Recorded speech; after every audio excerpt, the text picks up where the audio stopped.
How is everyone doing?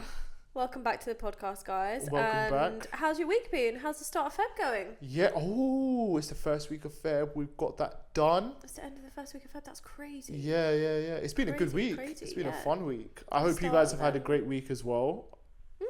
The start of Love Month. Is it really Love Month? Is that what they're calling it? It's the month of love. Yeah, it's the month of love. Oh, God. Don't be so miserable. No, I didn't know it was misery guts. Love Month. Is that what it's actually? Misery guts. Yeah, it's Love Month. Is that what it's known as? It's Love Month. Okay. Yeah. Oh, okay. Love your friends. Love your family. Love your spouse. Love your life. Right. Okay. Someone is a bit excited. Someone's not bringing the vibes today. No, I'm just surprised. I've never heard it ever referred as Love Month. Well, You've never even referred to it as Love Month when we've been together. I called it Love Month last year.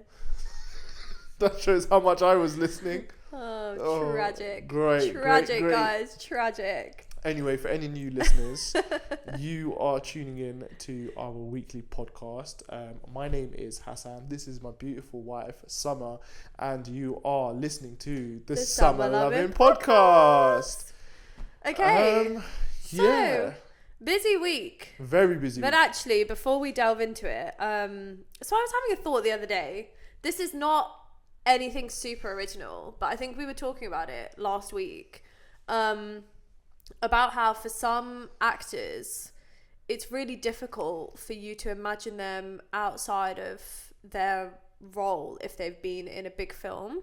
I think we kind of touched on this when we were talking about Marty Supreme, not last week, the week before. We did? Because we were basically saying that the good thing about it was, or when I've spoken about it to other people, I've sort of said, within like 10 minutes of me watching the film, I didn't see him as Timothée Chalamet. I didn't see him as like his actor in Dune. I didn't see him as like Wonka. I didn't watch him as Wonka. But you only see him as that character and you're just fixated on him as that character. Willy Wonka?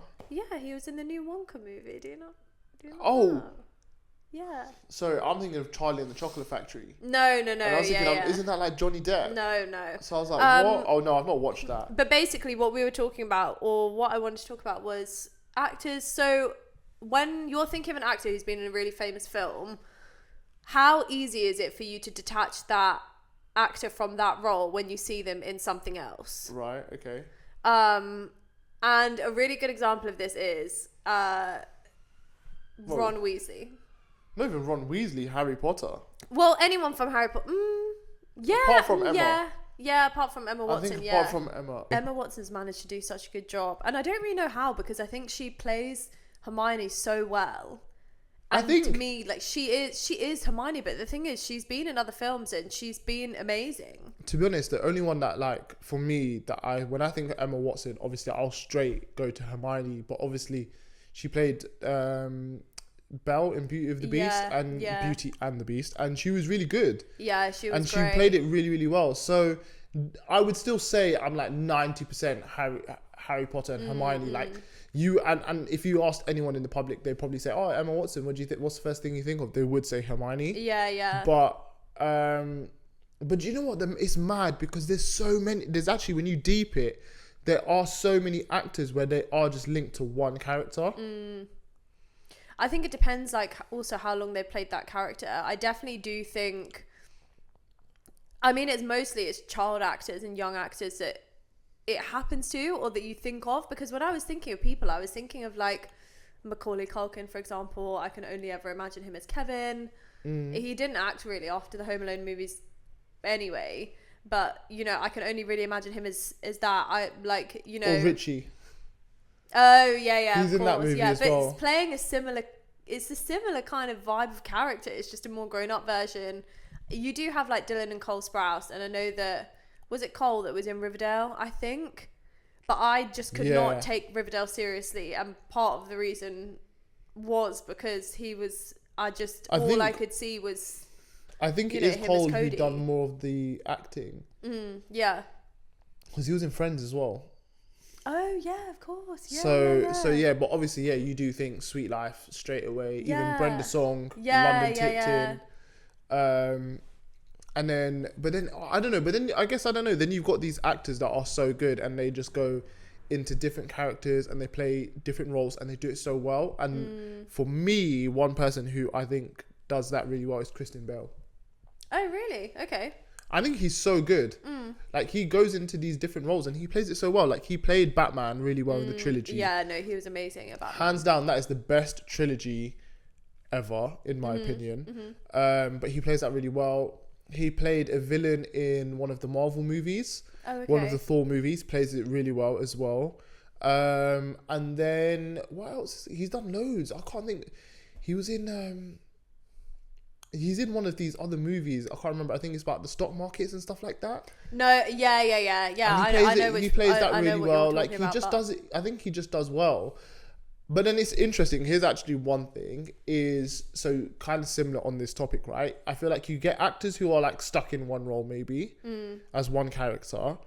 You get actors who are like brilliant at playing loads of different roles in loads of different genres. I tell you, would you say, what about Matthew McConaughey? I knew you were going to say that. So, as someone who can go and do a variety of genres. Well, he can now, but like there was a period of time where a lot of directors, because they only wanted him for the rom-com, yeah, right? and they genuinely, truly only wanted him in rom-coms, and in the end, he literally just had to say no. Yeah. And now he has been in, he's been in plenty some of serious things which, movies, they're serious, and they've been huge. I think he's done a good job. Hugh Grant as well, because wasn't he in Heretic recently? That horror film that he was in, and people said that he was really good in that. No, I would, but I would say, that definitely broke away from rom-com. But I do think I'd say Tom Cruise is quite good. Yeah, because he does a lot of action. Yeah. Obviously, he is famous for Mission Impossible. There would be a huge number of people that would only actually see him as the Mission Impossible guy. But he's done other movies. He is the face of Top Gun, basically. Yes, he is, which is also another action. But he done a movie with Cameron Diaz, Night and Day, which is like a rom-com. Do you know, I'm trying to think who is actually like a rom-com star, but it's also done action. I can't think of someone. Neither can I, actually. I don't know. I feel like when I'm thinking, there's not that many that cross over like that, right? Not that many, but I wonder why that is. Like, is it because they're just comfortable playing that specific role, or is it that they're not interested? Or I guess you kind of know, like, certain guys are just certain. Like, for example, could you see Ryan Gosling in in an action movie? Has he been in action movies? Surely he has. I always is Ryan Gosling's in Crazy Stupid Love? Yeah. That guy. I think is it Grey Man? Yeah. That's an action, right? Yeah. He was in that. And then we were talking. But sorry, can I say one thing? Is Robert Pattinson? Does that not count though? Oh, he's good. Because he did Twilight. He's done Twilight, Batman. And technically, he's a love interest in Twilight. He did Batman. He's done Harry Potter. Yeah. And now he's in a new movie that's coming out this year called The Drama with Zendaya. That's going to be a... But the thing is, it's not a rom-com. I think it's a romance drama. Right, okay. So I think it's like slightly different.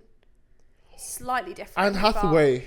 Oh God, Anne Hathaway's range is insane. She's good because she was Catwoman in Batman in the trilogy. Yeah, and then she's obviously Andy Sachs in The Devil Wears Prada, but she's been in so many films. She's been, she was in Les Mis. She was in, oh God, like literally so many films. Jennifer Lawrence. I think Jennifer Lawrence done quite well. She's done Hunger Games, right? She's been Katniss, but then she was in. No, she was in. She was in Silver Play. That's what I was saying. Silver Linings Playbook. And right? that movie is actually so sick. It's such a good movie. I haven't watched it actually. But I remember how big it was at the time. She's done a comedy recently. She done this one where she was like, I know, when the parents hired her to be the kids. It was the kid's girlfriend or something. No, was it?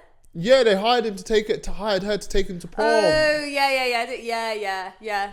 Something like that. So I would say, she's actually really good. You know what? Do you reckon it's more the actresses that do the range? I mean, potentially, yeah. Potentially. But then I don't know, because I feel like a lot of Disney stars have sort of said that they've had a hard time breaking out of their own character. like Hilary Duff, like I cannot imagine her as anyone else other than Lizzie McGuire. She wasn't she How I Met Your Father? Yeah, she did alright in that. I don't know if they continue that. But then do you not just look at her as a grown-up Lizzie McGuire? No? No. You saw her as a different character? Because the thing is, she's in a Cinderella story, but then she's, I don't know, I guess it's a similar sort of character. Not quite the same, but yeah, I don't know, it's interesting. I just think... Yeah, I don't know about the Disney stars because, I mean, I don't know. Vanessa Hudgens will always be Gabriella. Troy's done it. I mean, Zac, he's done quite a lot. I think he's done quite well. Right. I feel What like I was going to say, sorry, what I was also going to say is that, you have these characters that are stuck. Just as that one. No, you've got actors stuck in characters. Then you've got actors who can do a range of different characters. But then I do believe you have actors who act as themselves. Yeah, potentially. Right? Yeah. They're the same character every single time. I.e. Kevin Hart, i.e. The Rock. I was going to say Steve Carell. Arguably, yeah. To an extent. In Crazy Stupid Love, he's basically, his character from The Office. Just less exaggerated. No. I wouldn't. Think? No. I don't think so. He's always, to be fair, you're not 100%. The similar sort of vibe. It's the same. I know you're not 100% wrong because he does kind of play this kind of type of, like, a little bit kind of lunatic kind of person who's a bit crazy. There's like, I think it's like, yeah, it's not far off from what we're saying. But yeah, Kevin Hart definitely, he's the same guy every single time. No, I think The Rock is the same guy every single time. The same characters. But yeah, I don't know, maybe that's, but also, yeah, interestingly, they are the guys. But even Jason Statham. Oh, he's Jason always Statham the is same guy. Gangster. He's just a like literally like an absolute like machine. Do you know what I mean? That can just take anyone down. Yeah. Do you know what I mean? Like he's the same every single time. I don't know. Even Sylvester Stallone, to a point, he's the same every time. Yeah, I don't know. It's interesting though. I think it's so interesting. I guess it just depends, because I think the other thing is it depends how attached you are. Who's the girl that plays Fat Amy characters? in Pitch Perfect? Rebel Wilson. She does the same every time as well. Yeah. She's like she's just like a funny, crazy lady. Like that's it. That's all she does. She's just living her life. I mean, I'm not saying it as in like it's bad, by the way. I'm just saying that's like generally what their job is, right? It's just to kind of stay that same character. Well, actually, a lot of people are saying, I know you haven't seen anything that he's been in, but Paul Mescal, like a lot of people are saying that about him, because he was obviously in Normal People, and then he's been in and now he's just been in Hamnet. But people were just saying they basically branded him as like sad Irish guy, and then that's just what he plays in all of his films. That's so funny. But I think he's definitely been in 2 other films as well. I can't remember what they're called now, but I think All of Us Are Strangers, or All Strangers, or something like that. Yeah. And I was talking about it with some of our friends last week at a birthday party, and they were just saying like, oh my god, yeah, he's just the king of being it's sad. just sad. It's just sad. That's funny. Heartbreaking. But it's not even like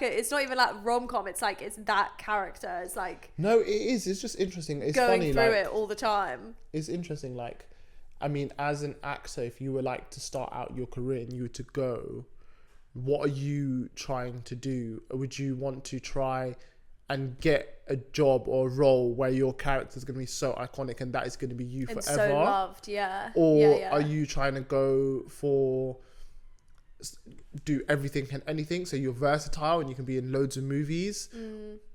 I mean, or then are you just going to find your own sort of character, and that's the same character, and so when a film is looking for a particular type, you can fill that because that is you, and then it's always the same every time? Because the thing is, arguably, the first one, who would probably have the most success? You'd probably say it's the second two, right?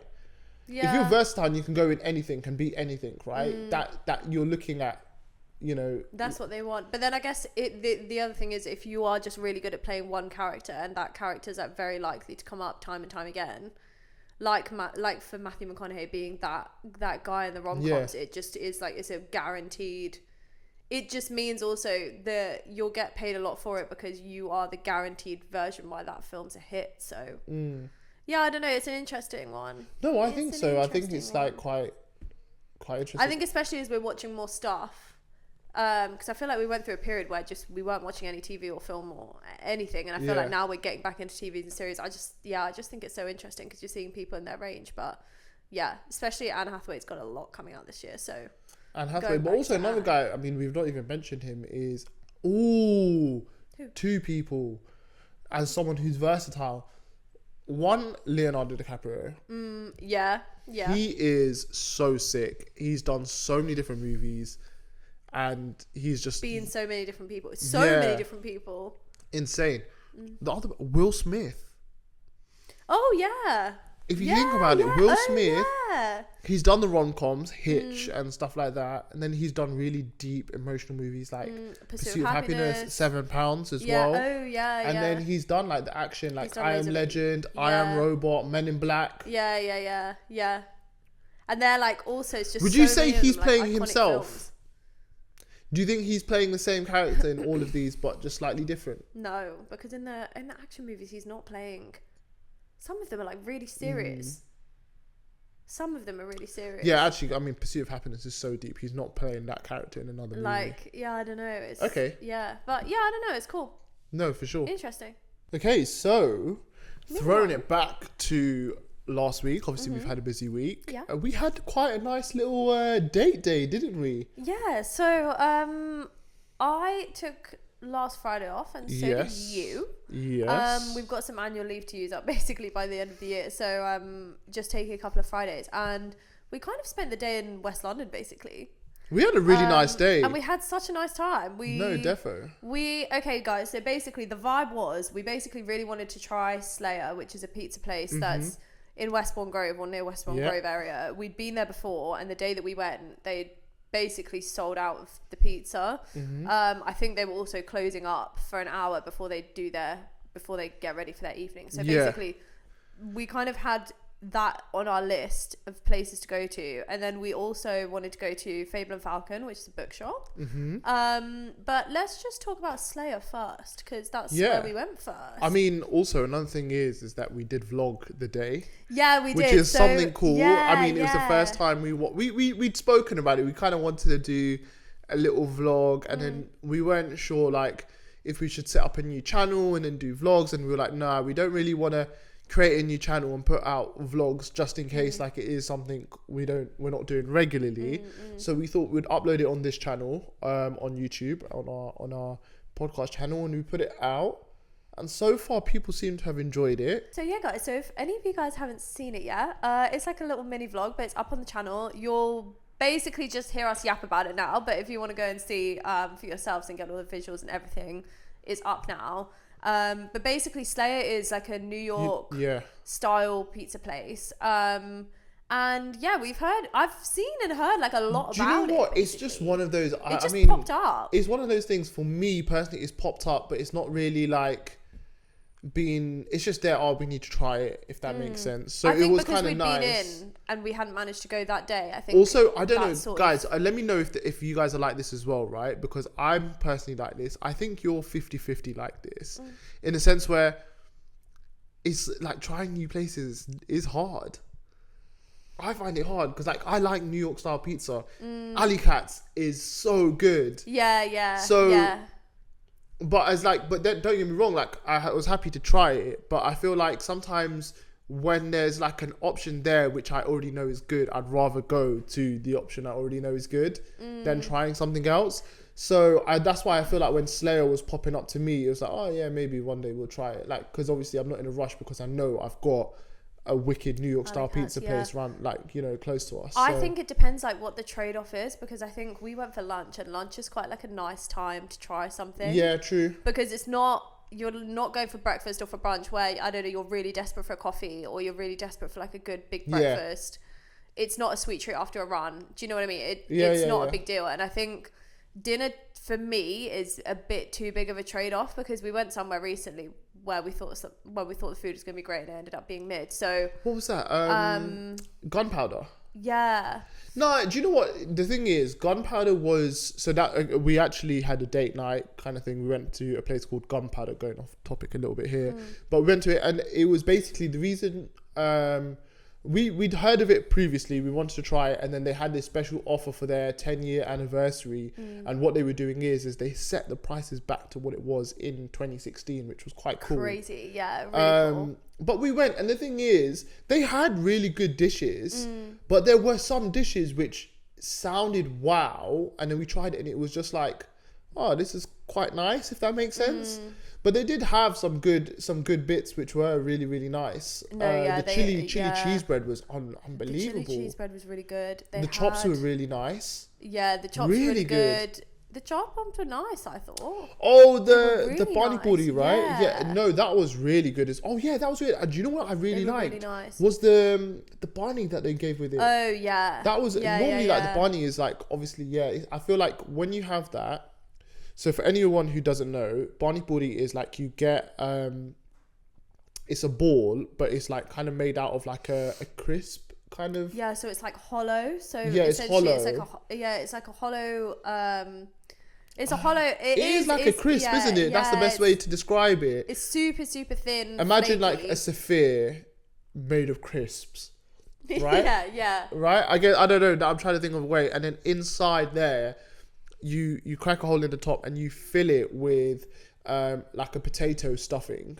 And it's obviously got potato, a little bit of maybe red onions in there as well. And the potatoes are chopped like really, really small and boiled. And then you've got, chopped onions in there, a bit of like masala. And there's like masala and stuff in there. And then they basically give you... they give you water, which is what we call... That's what we were referring to when we said bani. Yeah, it's called bani, but basically they'll put whatever flavouring in it. So there's different ones. So you can get like you can get maybe more of a minty flavoured one. You could get one which is has tamarind in it, which is maybe a bit more sweeter. Then you get some which are a bit more spicy as well, and they just put a bit more chilies in there. So there's different types of the waters that you can go. And what happens is you take the water, you pour it into the sapphire, and then you just whack it all in your mouth, basically. It's a one bite, but it's so good. It is really, really good. And when you're talking about a flavour explosion in your mouth, that's literally what it is. Yeah. So it is really, really delicious. And the one they made was really good, but the water that they gave to pour in, sensational. Nice. So nice. But basically going back to Slayer, so it is like a New York style pizza spot. Very like cool bougie interiors. Yes. They actually also sell pizza by the slice. You can get it for like takeaway, right? So you can take it away, which I think is really cool. We, to be honest, actually didn't have that much time there because we got there at 2, and I think they close at 3 for their to get themselves ready for their evening service. I think it was plenty of time for us though. No, but I just mean we weren't gorging ourselves either that day. We just wanted like a quick lunch. So all we tried was a margarita, but we actually also had these mozzarella dippers to start. I'm not gonna lie, the mozzarella dippers were really good. They were so good. And they come with like this tomato sauce, and the tomato sauce was that on its own. I could have literally just dipped my finger in and just enjoyed. Like that was so nice. That was honestly, that was the sauce with those dippers, and then you got a nice little cheese. And the dippers were like Cajun spice, like dippers, I think. What do you mean? As in the breadcrumb. Spice, like on the breadcrumb. But yeah, that was so good. And then we went from there to we had a margarita, and then we got the margarita was actually really good because of that on the base, right? It was that kind of like a smoky sort of flavor, right? It wasn't quite barbecue, but it was like a smoky tomatoey base, and then they'd obviously put like loads of cheese on top. So the pizza itself was actually really, really good, and then we got some dips to go with it. We got a ranch and a hot honey. Yeah, of course. And yeah, I thought it was good. I really enjoyed it. I think it was a solid spot. We were actually really hoping to get this chocolate pudding, which wasn't on the menu. Yeah, I've not seen anything about this, but Summer said I'd seen it on a TikTok basically, and they just didn't have it anymore. But yeah, so we dipped after that. But we really, I thought it was nice. We rated it. To be fair, we did both of us. We gave it a rating of 4 out of 5, and we did that based on obviously the vibe in there is really, really good. The service was really, really good. The waiter, he was so nice, so chatty. Yeah. And then on top of that, the food was good. Like the mozzarella dippers and that sauce was amazing, and the pizza was good as well. And I think for me, I was like, the mozzarella dippers were wow. The pizza was a good pizza. So for me, originally, I said 3.5, but then I bumped it up because of price, because it wasn't that expensive. No, it wasn't. Granted, if you're comparing it to another place, so like, for example, Alley Cats is a little bit more expensive, but you do get a bit of a bigger pizza. Yeah, the pizzas are bigger. I think, I can't remember what actual size this was, but it felt... it was definitely smaller. Only slight, like, yeah, a little bit. But then it's slightly cheaper then because of that. So yeah. price wise, so that's what I'm saying. So, but price wise, I think they were like, it's good value. Hang on, really good value. Yeah. I mean, I think it's just good value. That's it. So we rated it 4 out of 5, and I think we also just had a nice time. I think it was nice to go, and it was nice to just to chill and stuff like that. And then from there, because we were in the Notting Hill area, we thought we'd pop into our favourite matcha establishment. Yeah, we popped into How Matcha, which was really nice. Really good. And to be honest, that was actually just really nice. I mean, we go to How Matcha all the time. It's always amazing. But the reason why it's actually good to go to Notting Hill, because obviously the guy who manages the Notting Hill branch, he used to manage Marylebone. We used to see him all the time. Don't see the poor guy anymore. So obviously it was nice to have a catch up and see them as well. So like that was quite nice. It was nice. It was cool. And honestly, the vibes in there are just so good and so chill. If anyone is like in the Notting Hill area, anywhere near Westbourne Grove, and you need a matcha spot, or you just really want somewhere to go and chill, honestly, that How Matcha has so much room. It's not even that. There are so many places you can go and sit. There's so many different places. The Zen room is nice. So cool. They've got like a room, it's called the Zen room, and it just looks beautiful, and you just go in there and you genuinely just feel like peace. And then also the downstairs area, like further downstairs past the Zen room, there's another space there that's really nice. And they have a garden area as well. And they've got the garden as well. I mean, the garden right now is probably maybe not great, a bit irrelevant, but in summertime that's going to be a spot. So we went to How Matcha, and then actually we had a little bop around because the comic book store's there, so we went to go and have a look for comics. Didn't really have much luck there, but we actually also went to the Music Exchange. Now that was a cool store. That was really cool actually, because I'll be honest, I haven't really been into like a vinyl store in London in so long, or anywhere that does vinyls like specifically. There are probably other places, but I just think we don't know where they are. I just haven't been. But this HMV throwback. But this was really cool. So in the Music Exchange, they basically got vintage and like secondhand, basically. I think. Yeah, they got vintage, secondhand, and rare. I think records, cassettes, guys. Honestly, I'm not gonna lie. When I saw the cassettes and CDs, my mind blew. For anyone who doesn't know what a cassette is, how would you describe it? Basically, before streaming services existed. Before streaming, before CDs. Before CDs, just the same as there was videos for films, there were tapes for music. Yeah. Music and records, and And what you would do is you'd put this little tape into obviously a cassette player, and it would play, and the tape would run.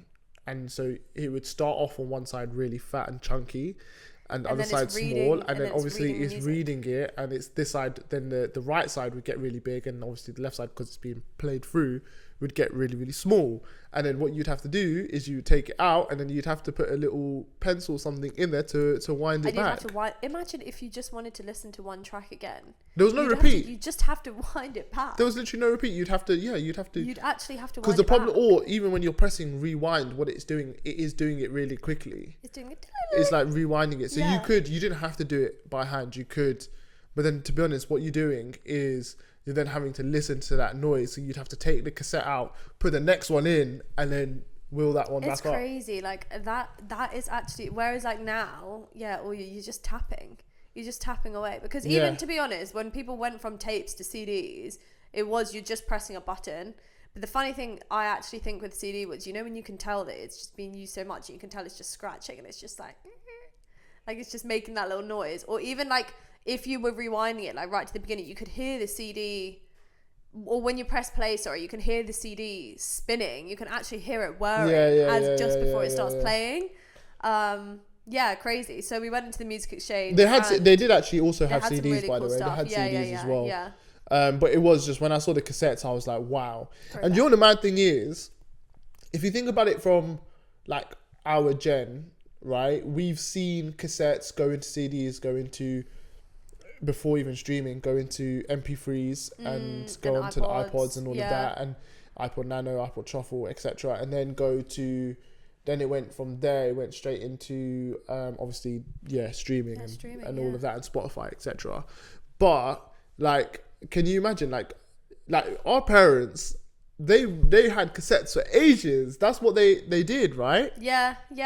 Well, vinyls and then cassettes, right? I think they would have more grown up with cassettes itself, as opposed to basically, I think for them in their childhood and their growing up, I think it would have been more cassettes than it would have been vinyls even. Also, because everyone had a stereo. Everyone had a stereo, but I don't really think vinyl players I don't know, not for my parents anyway, not that I've heard. I just don't think they were that big a thing. But the thing is, even like I don't know, I think growing up, like even having a stereo was like a big deal. A stereo and a VHS player. Yeah, but also like having a big stereo, whereas like I think so me and my sister actually had a tiny, God knows, honestly, it will be in the bin now, but it's like tiny little like Hitachi like silver, like little hi-fi system.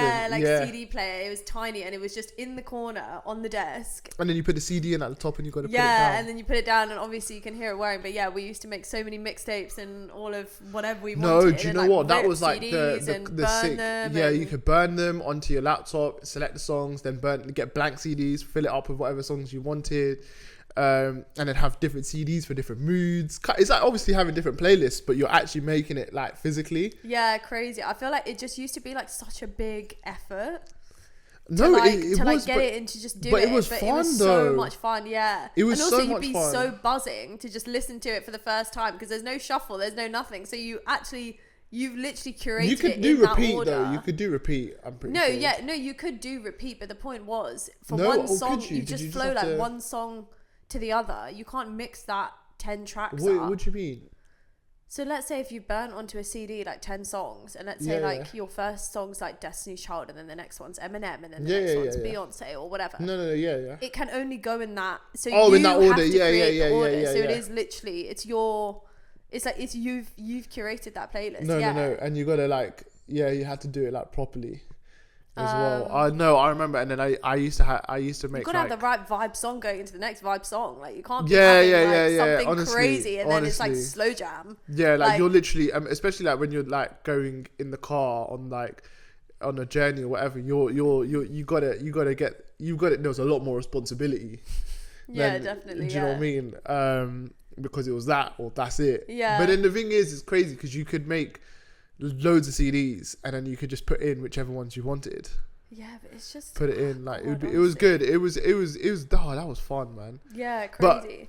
But back to we've gone off on a bit of a tangent again, but back to the music exchange. But it was really cool, and there were so many cool records in there, and I really want to go back. Yeah, no, definitely. I'd love to go and have like a little route around. Like it's good. Really, really good. I would everything. They had rock, they had pop, they had Motown, they had jazz. Yeah, do you know what I'd actually want to go back and look for? I would actually want to go back and look at CDs, and I would want to go back and look at cassettes. I think those are the two. I think I'd actually. What are you gonna do with the cassettes? I'd actually probably get a cassette player. It'd be cool to just have it as even as a display or I don't know. I'm kind of into these vintage collectibles. I don't mind, it's not that I don't mind them. I think it's quite fun to collect things, especially if it's stuff that you like. And then when it's kind of got a bit of a vintage edge, or if there's something special about it, it is quite cool. Well, I guess also for the cassettes, if it's an album that you really love. 100%. That would be really cool. No, definitely. I mean, even with the comics and stuff like that, I like all the superhero movies and I like all of that kind of stuff. So finding these comic books which have special appearances or even the first appearance of a particular character, that's quite cool. or if there's like a whole storyline and you can get every issue within that storyline, that's quite cool as well. So, but yeah, music exchange was really cool. We'll be going back. Okay, so following on from the music exchange, we headed on to a new cafe. Yeah, it's a cafe and a bookshop, guys, and it's called Fable and Falcon, and it's right by Chalk Farm. Yeah, Chalk Farm Station. Yeah. Not far from Camden Town either, to be fair. It's like in between Camden Town and Chalk Farm. It is probably a little bit closer to Chalk Farm. Yeah. But yeah, really, really cool spot. We went quite late in the day, so we didn't have coffee. But basically, as soon as you go in, it's a full-on coffee shop. They do food, they do pastries, they do coffees. I think they do matcha. And then basically, when you look kind of like further into the shop, they've got an archway, and then you go through the archway, and there's like a little nook full of books. Yeah, honestly, it's honestly like a full-on bookstore. And it is so cool. I was just genuinely like, really like, it was, I must have looked so funny there because I was just like, this is so cool. They had such a good range of books. Like, I think I was actually shocked. I don't know what I was expecting. The thing is, I think, did you see this on TikTok? Yeah, I saw it on TikTok, but I think it seemed I wonder who like spends a lot of time on TikTok. Seemed like it was smaller. And like, it's actually like quite big. Do you know what I in my head, right? From like, I don't know if it was the way you described it, or even, I don't even think you described it to me. From what you were just saying, because you were like cafe / and they've got a bit of a bookstore in there.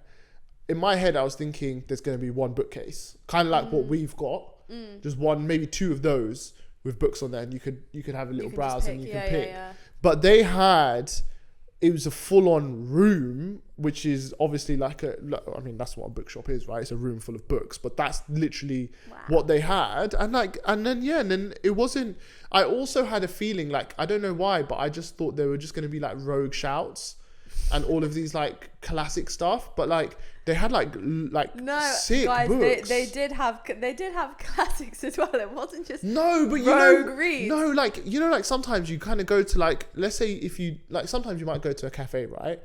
And I don't know why this is always sorry. I don't even know. No. I'm sorry. I don't even know why this is a thing, right? Sometimes you go to like a coffee shop or whatever, and they'll have like a small bookcase in the corner or something like that, and then the books are always so random. I've never gone to one of those things and seen a book that I actually know on there. It's always the most random book. No, do you know? Even if it's fiction or non-fiction, never anything I've seen. I'm actually thinking of this coffee shop, which is actually like near my parents' house, which my sister loves to go to, and they have bookcases, but they're so old. Those books are like hundreds of years old. They're like they have the proper bound covers where they just look like they're just relics. So yeah, I think even if you go to some of these like hipster places that are modern, like they just got random stuff. Like I just like that can't be. I mean, I'm sure it could be a good book. I'm not going to judge, but like bare random. I'm just like, what? Anyway, go. But Fable and Falcon, that book shop has good stuff in there. Yeah, and actually, and it has like old stuff and it has new stuff because they had like Great Gatsby and not Great Gatsby, but they had books by that author. By F. Scott Fitzgerald. Yeah, that's the one. They had. So basically, guys, they had the classics. They've got fantasy. They've got romance. They've got thrillers. They've got murder mystery. And actually, what we actually saw. So this is really cool. They basically have a wall of books which are wrapped up. I think this is so sick. It's just got a genre tag on it, and it's basically it's a mystery book. Yeah, it's a mystery book, which I mean you could buy for yourself or you could gift it to someone else. But I think that's I don't know about gifting it to someone else. That's you could gift it to someone else. No, because do you know what the thing is?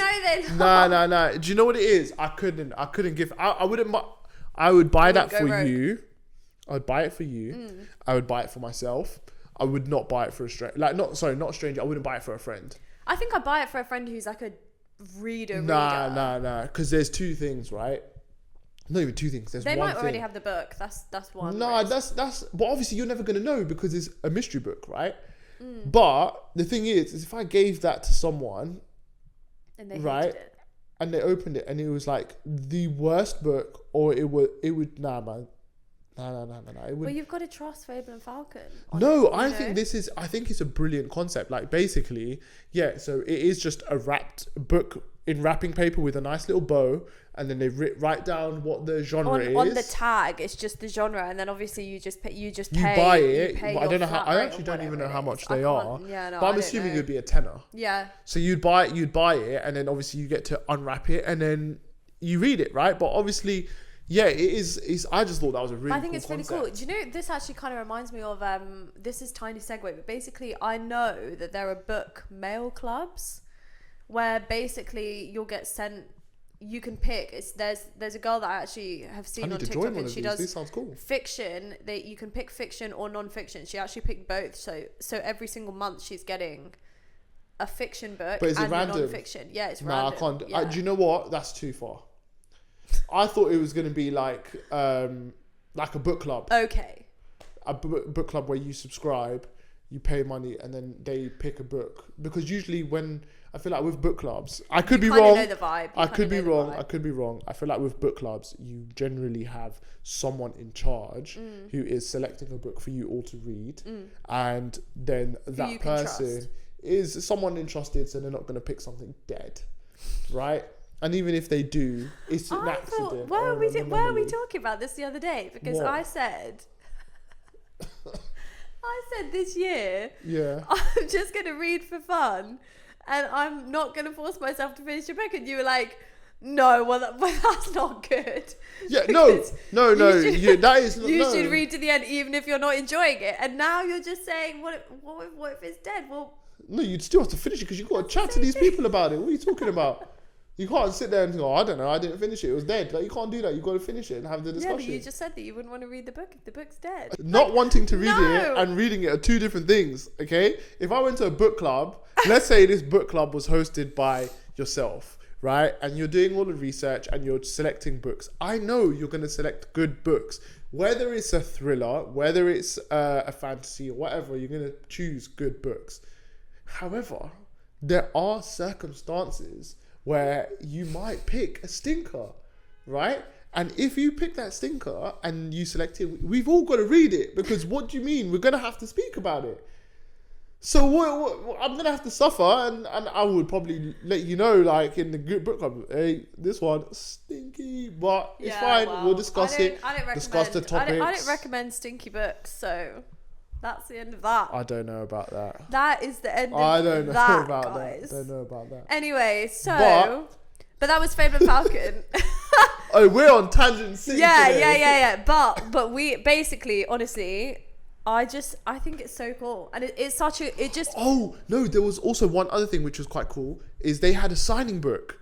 I don't know why. I thought that was cool. This is really cute. They had a book. So anyone who's visited, and there was actually so many people who were like definitely from outside of London. Some people were outside of the UK. Yeah. Oh, there was Aussies. Yeah. Like I think there was someone who said she like from Switzerland. Like I don't know. I just thought that was a really cute concept. I mean, that's such like a cute girly thing. Maybe they realized that people were coming from like all over the world, because obviously I don't know if TikTok's blown for them or not. Yeah. But maybe like if TikTok kind of blew for them, and then they've had people like coming over from abroad, and they thought, you know what, it would be quite cool for us to have something, because obviously they kind of come, they might make a video, take pictures, whatever, but we've not actually got anything. We don't have a memory. So then maybe they were like, we'll put this signing book here, and then you've just got people, they'll sign stuff like their name, where they're from, and then some people tell it like offering book recommendations in there, which was quite cool.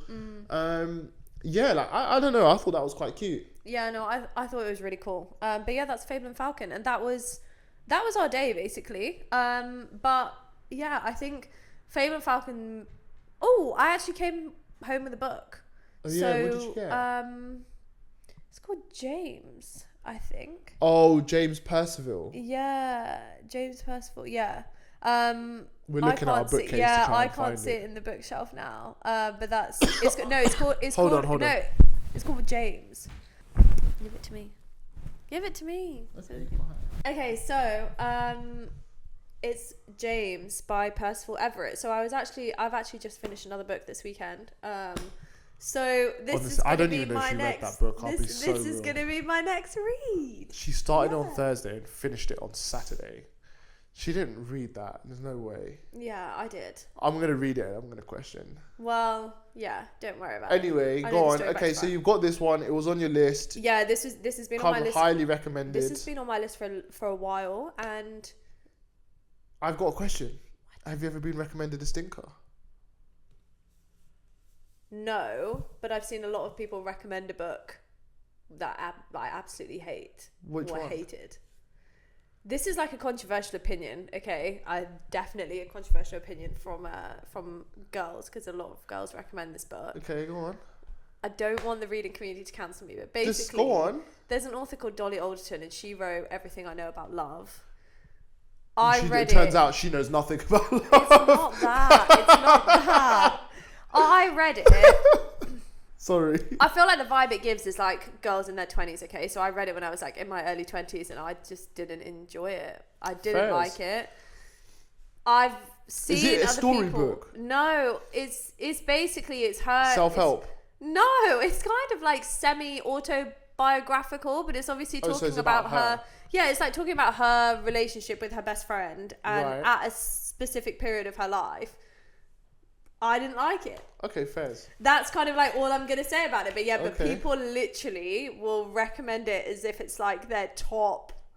It will be in their top 5. And Is it like the male equivalent of the 47 Laws of Power? No, it's not. Oh God, no. It's you know that book, that orange and blue book. Yeah, no. Oh, if you read that book, oh God, you're gonna take over the world. It's not. No, it's definitely not that. But yeah, I do think. The funny thing is, I know what those kinds of books are like, and I love that kind of vibe and genre. But I really self-help. No, you like the Laws of Power? No, like basically, girlhood and like friendship and like love and like all of that. Like I love reading, but yeah, I just didn't love that book, and people just consistently recommend it, and I'm like, another book, please. Another book, yeah. Right, okay, fine. And they're actually on. I don't think I've read that many books now that I'm like, oh my God, I absolutely hated that and I'm never reading that again. Right. But yeah, I didn't absolutely hate it, but it's just, I'm never recommending it. Okay, that's cool. And then moving on from that, what are you reading now? What have you read? Where are you at with your 2026 reading? Okay, so we'll do super quick recap, guys, but I have finished the main Hunger Games trilogy. So I read Hunger Games, the first book, in December. I read Catching Fire and Mockingjay in Jan, and this week, over the last 3-4 days, I've just finished and read Normal People. Okay. And I actually have also read The Great Gatsby. So wow. So far, I've read a lot of. You've read 4 books. You've read double me. Yeah. Although The Great Gatsby is very short. The Great Gatsby, I think, was kind of cool because basically we'd obviously said that we'd gone to go and see the show about F. Scott Fitzgerald's life, and actually, just by chance, that book was in the book swap box in my office. Yeah. So that's kind of how I got hold of it. I really enjoyed it. I do actually think now I'm glad I'd watched the film before I read the book. Okay. Only because basically I think the book just helped me fill in so many gaps about characters, but I do actually think the film was done really well. I don't know whether other people think that, but also because I feel like the book, some of the things in the book, they're so hectic that I'm kind of glad I'd seen it before reading about it. But also, again, like, I think it's just interesting because the language is so different, because I went from Hunger Games, which is, I think in terms of the language in Hunger Games, it's so easy to read, and I think The Great Gatsby is seen as a classic. I don't think it's super challenging to read, but it is more challenging than reading The Hunger Games, if that makes sense. Okay. Just from a language perspective. Right. But yeah, I actually really enjoyed that. And one thing I wanted to ask you is, obviously, so you've read all 3 of The Hunger Games, and we've now watched all the movies. Because obviously we went on like a little binge where we watched 1 and 2 in quick succession, and then we had to break, and then we realized that they were on iPlayer. TV license came in handy for once. Yeah. And then we've watched part 1 and part 2. Yeah. And what are your thoughts? Because I've only obviously read number 1. I am literally about to start Catching Fire now. But obviously I've read number 1, compared it to the movie, and obviously I think we've discussed on the we pod said there were differences about what the differences are. But how did you feel about all three versus all four? But okay, so I actually think, I think now looking back, I think my favorite films are either 1 or 2. Right. Okay. And Catching Fire, I think, is my favorite book of the trilogy. Yeah. Okay. I think I enjoyed it the most. It might be because there's a bit more of a range of characters, because you're getting Finnick and you're getting Madge and you're getting BT and you're getting YRS. This is sorry. Catching Fire's the... No, I remember which one it is. It's the 75 Quarter Quell, the one that makes special where they bring the old victors back to compete. What I was wondering is it all from Katniss's perspective as well? Yes. Is that all the way through? Okay, fine. Yeah. Fine. So that kind of continues, but I think... Yeah, I don't know. I really like the depth of it. I think that bit of the plot is one of the most exciting bits, because I think after that it gets really grueling. You're just going into them being the rebellion and fighting the Capitol, and I think it's not to say that you really just want to watch the Hunger Games, because the Hunger Games is obviously the most tragic and awful traumatizing bit, but I do think that also is just so interesting because you can see them sort of banding together. It's not that. It's obviously there must be. There's action. You see Joanna. You sort of see her character, and she's coming out. And I don't know. Yeah, I just think you see a bit more of Haymitch and Haymitch's character than him. Yeah. You sort of.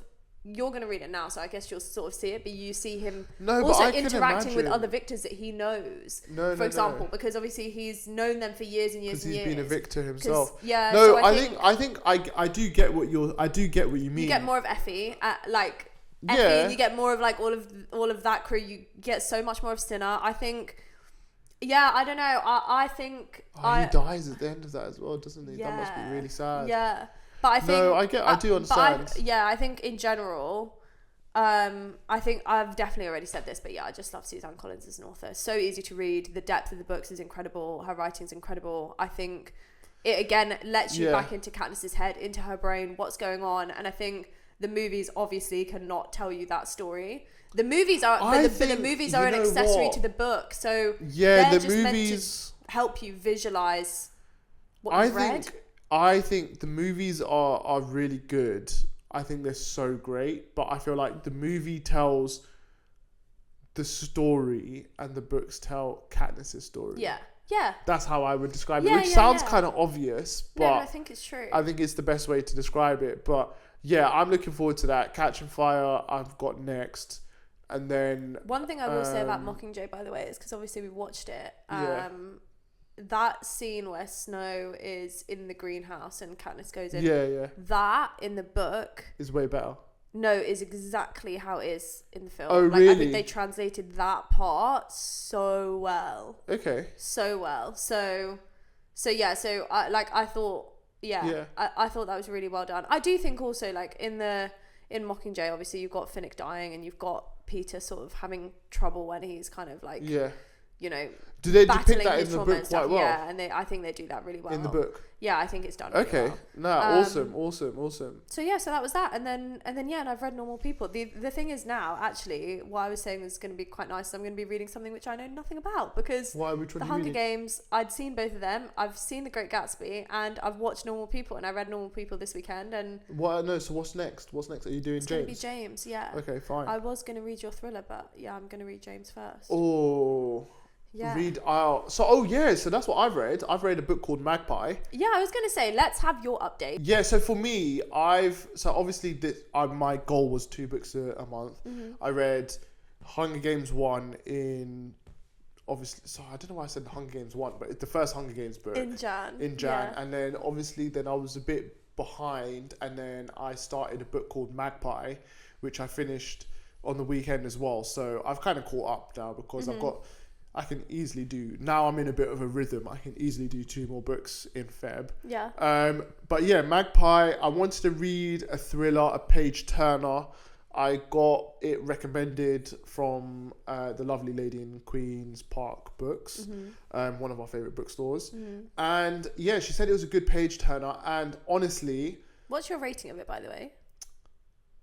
Oh, it's tough. Do you know what it is? There's actually like, it's a good book. There's a lot of like quite sensitive topics in there. You know, so like it's quite deep, quite emotional, I think, which is quite, I don't know. I wouldn't say that brought the rating down, but it was like... Was it hard to read because of that, in a way? Yeah, a little bit. Like, there's really like tough... Because they've got tough topics. Yeah. They've got tough topics on for whatever. But basically, the book is, as an overview, you've got this girl, she's living with her boyfriend. They're like really happy. She's they're together, blah, blah, blah. And then basically they get a lodger, and then everything kind of turns in their relationship when they have this lodger. And then it's like, okay, well, what is going on with this lodger? And then basically the lodger kind of like makes a move for the man. And then it's like wherever, and then you're like, oh my God, are they actually having an affair? Are they not? But then basically you're kind of following this, and it's like you're following all of this go on in a very erratic manner. It's cutting back into the history then of the main girl. It's cutting back into the history of her, then back forward into reality, then back into her history. And obviously when you're going into the history, that's when like the sad stuff happens. And you're just trying to figure it all out basically, and then it gets to a point where she's almost like confronted this lodger, and then that's when everything kind of gets put on its head. And then you're like, hold on. And then obviously I can't give away everything else, but there's other stuff going on, and there's a lot. I would say it's a good book. I would say it's a 4. Okay. I think it's a good 4. But you wanted a thriller. You wanted a page 4 out of turner, 5. You got it, so... Yeah, no, 100%. I would say a 4 out of 5. I'm still like, yeah, I think it was good. I think it was good, but it had... Also, stuff was happening like right up until the end, right? Because I feel like I was reading with you in the same room, and obviously I'm reading Normal People, which is so like, you're just reading Connell and Marianne's story, and you're like deeply engrossed, and you're going through the love and the heartbreak, and all I'm hearing is, oh my God, oh my God, oh my God, like literally every... No, because you know what it is? Every it's 10 like, minute. No, but do you think it's like Frida McFadden then? Like where it is like, you know, it's turning the story on its head, or you don't think it's... Yes and no. Yes and no. Okay. The reason why I think with Frida McFadden, you're reading, massive twist, massive revelation, sign off, right? Okay. With this, you're reading, massive twist, but then you're reading, but then you're second guessing the twist. Okay. So you're left, and then there's more like, or not twist, but there's more stuff happening, and you're just like you're kind of like, how much more is there? You're just like, I feel like there is at a point where you're at a loss, because you're just like, I don't know what's going on, what's right and what's wrong. I think that's what I kind of rated. I think a 4 out of 5 is quite good. I'm just like, a little bit like, not sure. Maybe it could be a little bit less. Maybe it could be a bit more in terms of the review itself. But I've read that. That's done. Now I'm doing Catching Fire next. And then I'm going to go into Frida McFadden's, I think it's her newest book. It's called Dear Debbie. Okay. Don't know nothing about it. Okay. Don't know nothing about it. Again, lovely lady at Queen's Park Book said, if you like Frida McFadden, here's the latest one. It's quite good. So I'll give it a go. I like Frida McFadden. I like her writing style. Quite fast as well. And I think I'm going to try and do a bit of that. Something detailed, fantasy, amazing, kind of like fun, not fun story, but like story, like for example, The Hunger Games, and then dive into a thriller, and then dive into something else, because I do want to get Cersei done. Yeah. I want to read that for sure. Yeah. Okay, so going from what we've been reading to what we've been watching, actually guys, so tiny update. We still haven't watched His and Hers yet, and we also haven't watched The Pit because it's not available to watch in the UK yet. All of my Americans on TikTok are literally talking so much about it, and I've actually had to like swipe through so many TikToks because one of my favorite booktokers, Eden, is obsessed with The Pit, and I think she's watched it 3 times, and she's on her third No rewatch. way. Yeah, that's literally all that she's watching all the time. my God. And obviously the thing is, the seasons are probably, I don't know how long the seasons are. I thought it was 24 episodes, 24 hours in the ER. Right. So okay. I don't know what Miss Girl is doing. But anyway, so we haven't watched either of those, but what we have watched is The Queen's Gambit. Yeah. Well, it's your second time watching it. Yeah, my rewatch. My first time. Your first which time. is like insane because I remember when it came out, it was really, really big. And do you know what was actually quite interesting about when it came out? Because I did see a lot of like reports and stuff like talking about this, but when The Queen's Gambit first came out, you know, like chess sets was like the number one bought thing on Amazon for like a month. It was like chess sets were selling out everywhere. It was obviously had a boom because of that show. And it was the whole age-old topic of, you know, now we can use TV to sell products and we can da-da-da-da. And I was like, bro, like, shut up, man. But I didn't really watch it. I think I tried to watch it back in the day and it was a bit slow for the first 10 minutes or like something of episode. And you know when you're just not quite prepared to firm the snow, you got to firm the slowness to kind of get into it. And sometimes I feel like you got to be mentally ready for that. Yeah. I just wasn't at the time and then obviously never got around to it. But we have watched it now and I think it's a good show. Really good show. It was great. It's so fun. I think rewatching it was actually really fun to watch the second time round. All the madness that's going on in that home that she's in, that orphanage. Insane, the drugging, the sedation, the tranquilizers, everything. So like, to be fair, most people should have seen this by now, But yeah, like that, when she's in the orphanage or when she moves there for the first time and then they give her 2 drugs. And then she gets addicted. And then they're like, and then basically they're like, yeah. At the ripe age of like 10. They were like, they were like, oh yeah, they've pulled in new laws now about tranquilizing kids and stuff like that. And we were just like, so then they stopped giving the kids the drugs, but you know. Some of them were addicted. Beth. Crazy. And then not to name any names, Beth. But honestly, it was it's such a cool series. I think like there's just so much going on in it, but I think above all, some of it's like really touching. What was like overall, like what would you say are like kind of like takeaways? I think, I mean, honestly, if you've got something and you're good at it, you've just got to keep working at it, and you just never know where you could end up. Like, I do think for her, she just really, really wanted to be the best. And whatever she could do to just be the best, she did. I do think the other takeaway, one thing that I would say is, like, don't underestimate the people who look out for you.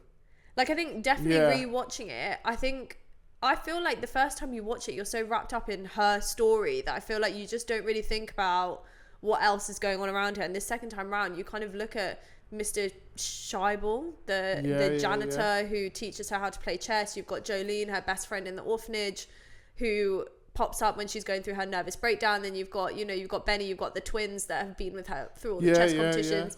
You've got Harry Beltic, who was Dudley in Harry Potter, popping up.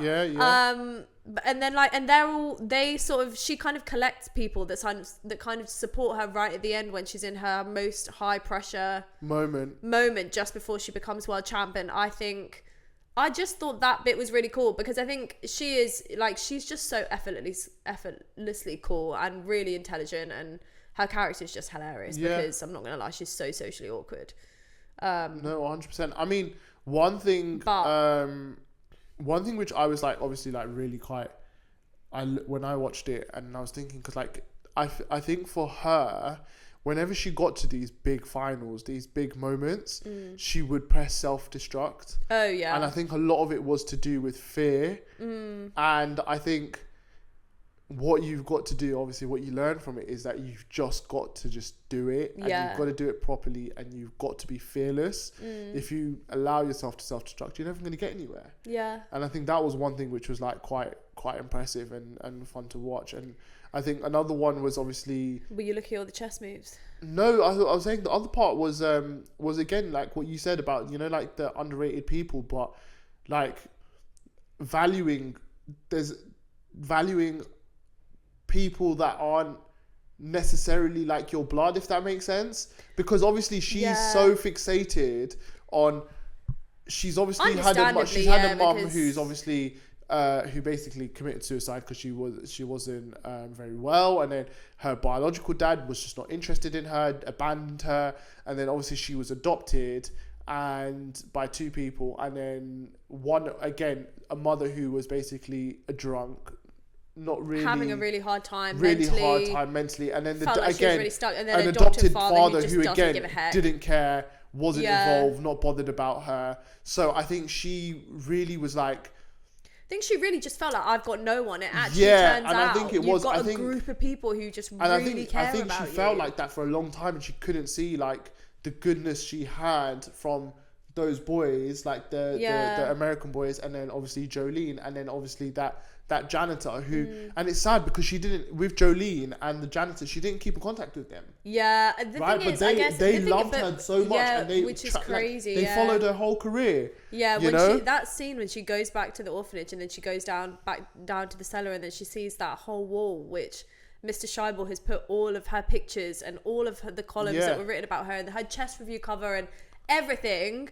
I think that's. Yeah, I think it's crazy. And the picture of them as well. Picture of them two together. The picture of them. I just think it's crazy because, I mean, for her as well, if you're thinking about it, like she was like, what, 13?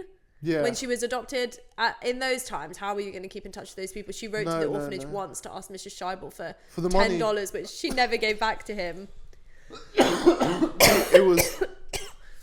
After she it was won five. that It was 5, and then she was like, "If I win, I'll give you 10." And then she doesn't return it, but like, no. But- so but that I was, I thought- think but that I was thought it like was really definitely. cute. I think that was so like for me, is like when I was thinking about it, like like you know the value behind like people is like really really important, and you should always be thankful for those kind of people. Yeah, and then I think on top of that, you've got like, I mean, obviously, I don't really know what time this was set in, but you're talking about, like a time when probably, chess was just like a male-dominated place, and she was this young, really fashionable girl. No, for sure. Who was just bulldozing all these guys who'd been playing and who were like grandmasters and this and that. I thought it's really cool. And Anya Taylor-Joy, who's the main actress, she's insane. No, really good. Cool. And then the other thing which I found really like quite interesting as a takeaway was about so you know how the main player was Borgov or whatever, and he was Russian, and then they had like the top 4 or 5 Russian players in that tournament at the end, and then you had all of the Americans and stuff like that, and like other people around the world, and how basically it was common for the Russians when they were playing chess that they would help each other. Basically sometimes games would go on for so long, they would adjourn for the day, and basically when they adjourned, these guys, they're obviously such geniuses, they know what they can memorize what they can visualize and memorize what their chessboard was, Also, but they can write down. They had it written down. Yeah, they can write down in their moves. shorthand. They had all the moves and everything, and then I think they have like a board as well. So they had all of the information they needed, and then what they would do is they would sit, and rather than that one person sit there and try and figure out a way, they would all work together and help each other to discuss how to beat the opponent. Yeah. But whereas like the Americans and everyone else were like very individualists. So basically the they guy wouldn't who help plays each other Benny, because they wouldn't help each other because they'd be like, oh, we're in competition, so why would we help each other? We've just got to try and win, which I think is such an interesting way of putting. I mean, it's just I like, is that like a European?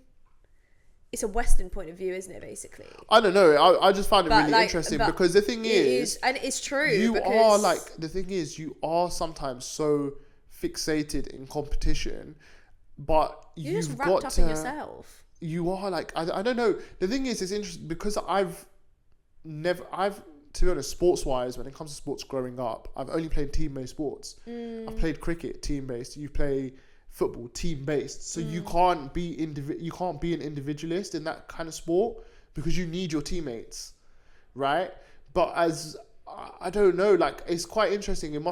I'd be really interested to know what it's like for, I don't know, like, I guess, I don't know, because I'm trying to think darts, like Luke Littler probably trains by himself.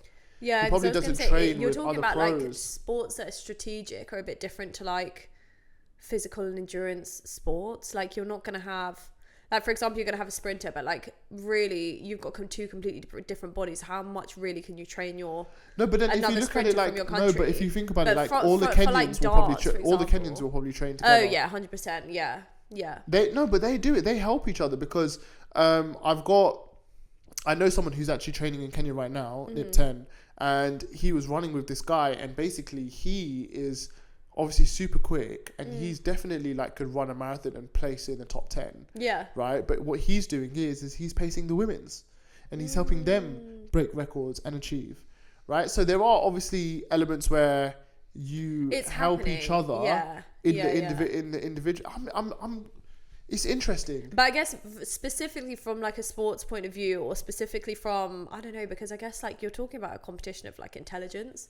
Like if you had like, I don't know, I know they have like mathletes in like High School Musical, but I don't know, you know, like big academic competitions, I guess, people who want to win by themselves definitely are just so fixated on themselves, whereas in the Queen's Gambit obviously you've got all the Russians and I just thought it was quite interesting. And I think like sometimes I do think like even if you look at it in terms of like in anything, even like content creation and anything, sometimes you look at everyone as like competition and you're trying to get this, but like it's actually you get more success from just working together and helping each other. And I thought that was like something that was really quite cool, and I really liked that. But yeah, that it was idea cool. in the show as well. And now you finally watched Queen's Gambit. Finally ticked it off completely. Perfect aligned with your chess era. Yes, quickly, actually, very very quickly, I went to a chess club for the first time. I just thought I'd throw that in at the end. Basically, there's this really cool chess club. It's called Nightclub Chess. It is basically usually based in Shoreditch on a Tuesday. They usually have like a DJ in there. Anyone can rock up. You can go in and play chess. I've not been to that night because I've just not been able to. But basically, they had an event with Axel Arigato on Thursday, and I was available to go. So I was like, okay, I'm definitely going to go. So I was available to go. So I was meant to actually meet up with one of my friends, and we were going to go together. Turns out he wasn't able to make it in the end. So I arrived there, and I was there by myself. And I thought, at that point, I still thought he was coming. And I was just mad nervous. And I don't know why I was really nervous, but I've not been to a chess club or anything before. And then obviously I was kind of going by myself, whereas my friend has been to some of these.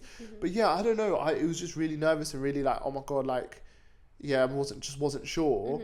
Anyway, went in, the vibes were sick. Like the music was popping. It was in Axel Arigato, right? Axel Arigato in the store. They cleared out the whole store for it. Really, really fun. And like, I just had a good time. And then I played a few games of chess with people. And like vibes, made some new friends. Like, it was actually just a lot of fun. So the chess train is still going. And it's looking fun and exciting. We watched Queen's Gambit. I'm carrying on playing chess. But it's been fun, man. I really enjoyed it. But that night was fun, and it was just really funny that I was nervous before, and then I went and had a great time. It was hilarious. And you played people and you beat them. So you were able to flex your skills it's not a little even. The thing is, I am not good at chess. That's the problem. I'm not good. I need to learn. I need to get better, which is fine. Happy to do so. But it was probably just fun, and also like fun to go and play against people who you don't know. So you are like really playing someone new completely for the first time. Should tell you what it is as well. Here's the thing with chess, right? It's a very, very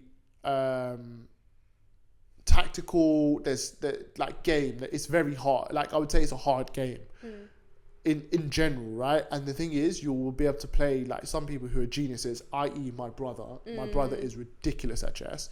So good. Like he'll clean you out in like 2-3 minutes. That's not fun. But when you're playing someone your level, it's fun. It's fun because it is like you're like, especially when you're playing and you're trying to run your tactics. They're probably trying to run at the same speed, so it's not just like 4 pieces of mine are gone. Yeah, it's literally. Like, and it's good, and like you're really, and then I feel like because the thing is, if I'm playing someone like my brother or like even one of my mates who's actually really sick, if I'm playing them, if I make a mistake, that's it, game over, right? Whereas if I'm playing someone my level, if I make a mistake, they're going to make a mistake too. It happens, right? And obviously, yeah, I don't know. That's why I think it's fun. I think if you're playing someone at your level, you're going to have a lot of fun. Because it's not two things. And then also you can then go and say, okay, you know what? I'm going to challenge myself. I'm going to play someone really good. And then you can use that to kind of learn and try and analyze and see what they did and how you can implement that. It's, I don't know. I think it's really smart, really fun game. One of my friends who is really sick, I'm like, bro, you need to teach me everything. Well, yeah. But yeah, that is where we are going to sign off today's episode. So guys, before we sign off, it's the second week of Feb. Valentine's is coming up. So whoever it is that you love in your life, give them a bit of extra love this week. Friends, other halves, whoever it is. Love yourself a little bit more.